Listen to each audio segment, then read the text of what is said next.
When I think of building a story, it's very much in the same way of dialing it back and making sure that the story is accessible for everybody, regardless of your background. So the stories that I would tell in my classroom are much different than the ones that I told in that book and on social media. I rarely would talk about other students that I'd had in front of my current students, just because it was easier for them to probably discover who it was.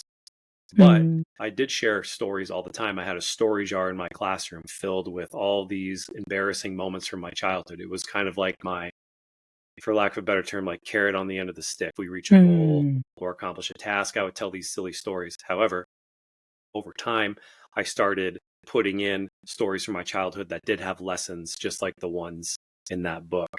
And fun fact, there's going to be a sequel to that book that's just for kids. It's stories from my childhood. And so, it was easy to tell funny stories at first because then kids expect funny all the time. And then you can tell a funny story, but you can hook in some life lessons. A story that I love telling, and it's actually in one of my middle grade novels, is this moment with my dad where I'm in the backyard. He had just yelled at me to finish chores, and my dad never yelled, so I was like feeling very guilty. But I exaggerated in front of my students, and they think it's funny. And then, in the story, I run outside and I have to shovel all of our dog poop because we lived in the country.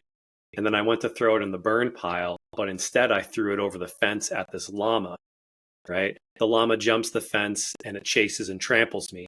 And the students loved it. They think it's hilarious. I end up hurting myself pretty bad, but that's not the point of the story, right? So I've got the kids hooked with humor. And then that evening, I'm laying in bed, and the typical routine is my mom, until I was like 18, would always come say goodnight. She would just peek her head and say goodnight. And that evening, it was my father, and he walked in and sat on the edge of my bed. He didn't even look at me. He just kind of patted me on the leg, and he goes, "A father should never yell at his son. I'm really sorry."